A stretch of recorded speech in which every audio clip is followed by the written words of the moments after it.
Morgan has issued some strong words about the Labour Party's leaders, unleashing a blistering attack on Sir Keir Starmer and Chancellor Rachel Reeves over their pre-election tax pledges and their first budget in government. The row erupted after Morgan posted a furious message on X, the platform formerly known as Twitter, amplifying a hard-hitting Conservative Party video that accuses Labour of misleading the public to win the 2024 general election. The timing is significant. His tweet came just a day after he had already taken aim at Rachel Reeves over the contents of her budget speech.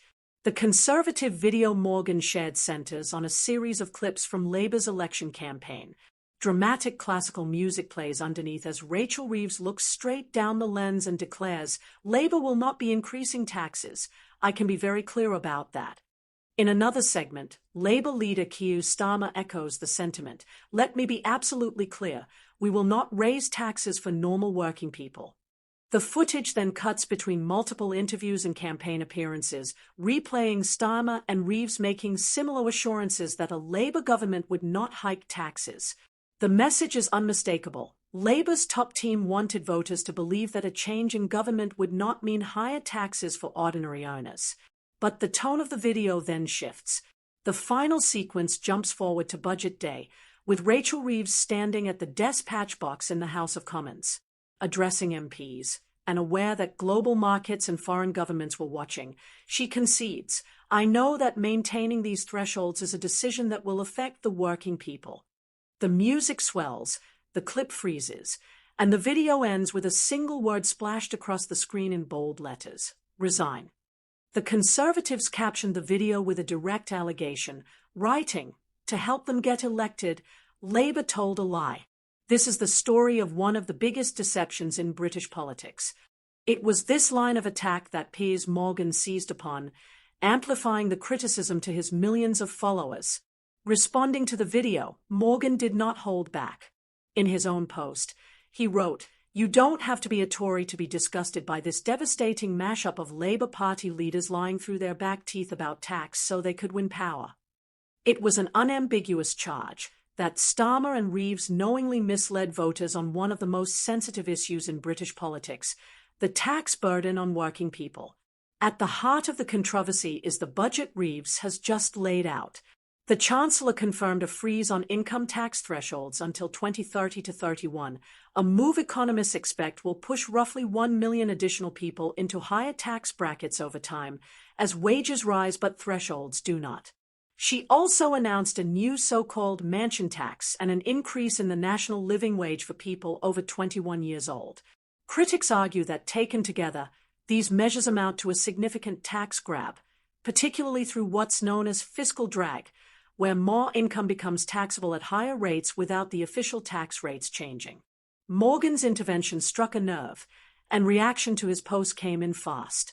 One follower simply replied, "Too right, Piers," signaling wholehearted agreement with his anger.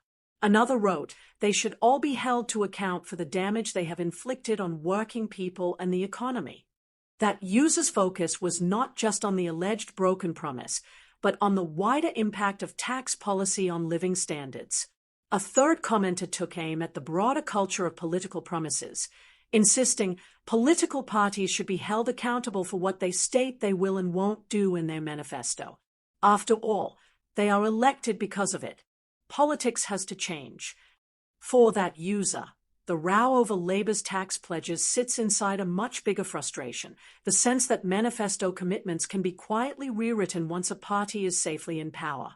Others zoomed out even further, questioning the very mandate on which Labour is now governing. Responding to the video of Keir Starmer and Rachel Reeves promising not to raise taxes before the election, one person recalled the mood before polling day. They said that, in the run-up to the 2024 general election, many people claimed they couldn't decide who to vote for, so they wouldn't bother.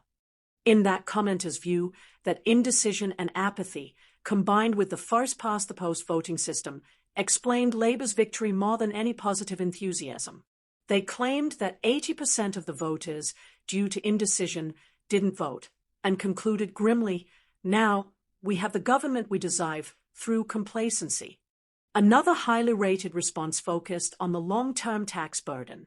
Citing analysis by the Institute for Fiscal Studies, One commenter claimed that Rachel Reeves's 2025 budget would push the overall tax burden to 38.3% of national income. They argued that this would break the previous record of 37.7% set under Clement Attlee's Labour government in 1948. The same commenter offered a sarcastic congratulations. "Way to go, Rachel, you're making history." However, not all the reaction supported Morgan's accusation of outright lying. One user pushed back strongly on the charge of deception, drawing a sharp distinction between tax rates and tax thresholds. They wrote, "Lies? They promised not to raise the rates of income tax, of VAT, or of NI for the working man. These rates are unchanged. No lies, no broken promises." In other words, this commenter argued that Labour had stuck to the literal wording of its pledge.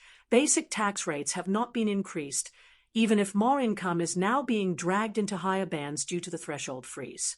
That argument goes to the core of the dispute. Did Labour lie, as its critics claim, or did it play within the letter of its pre-election commitments while stretching the spirit of them? For many of those applauding Piers Morgan's post, the answer is clear. They see any policy that results in people paying more tax as a breach of the promise not to raise taxes on normal working people, regardless of whether the Treasury technically changed the rates or simply left the thresholds where they are. Yet for those defending Starmer and Reeves, the situation is more nuanced. They suggest that in a tough economic climate, with public services under strain and government finances tight, it was always likely that a future chancellor would resort to measures like threshold freezes rather than headline rate hikes. On that view, Morgan and the Conservatives are accused of oversimplifying a complex fiscal choice and misrepresenting what was actually promised. Amid the anger over tax and trust, one commenter injected a bitter dose of sarcasm about Brexit into the thread. "Anyway," they wrote, "Brexit has made the country so much richer, what with food prices dropping 20% as promised by Rees-Mogg, that we can afford many tax rises." The point was pointed. For that user, complaints about Labour's tax decisions sit alongside what they see as years of overblown or undelivered promises from politicians across the spectrum. What the exchange around Piers Morgan's tweet reveals is not just a clash between a high-profile broadcaster and the new Labour government, but a deeper crisis of faith in political honesty. Words like lie, deception, and broken promises are now being applied not only to marginal campaign claims, but to central pledges on tax that many voters say influenced how they cast their ballot, or whether they voted at all. As the fallout from the budget continues, this argument is unlikely to fade quickly. Supporters of Morgan and the Conservatives will keep replaying the campaign clips of Keir Starmer and Rachel Reeves vowing not to increase taxes, pointing to the budget's threshold freeze and new levies as proof that those assurances were not worth much once power was secured. Labour's defenders will continue to insist that the party is operating within the boundaries of what it pledged, arguing that difficult choices were inevitable and that the government is still acting in what it believes to be the national interest. For now, the political damage may rest less on the technical details of tax policy and more on perception. In the court of public opinion, nuance often matters less than a simple before and after contrast, promising one thing on camera and then appearing to do something very different in office. By amplifying that contrast and branding it disgusting, Piers Morgan has ensured that this row over tax, truth, and trust will stay firmly in the headlines and in the minds of voters for some time to come.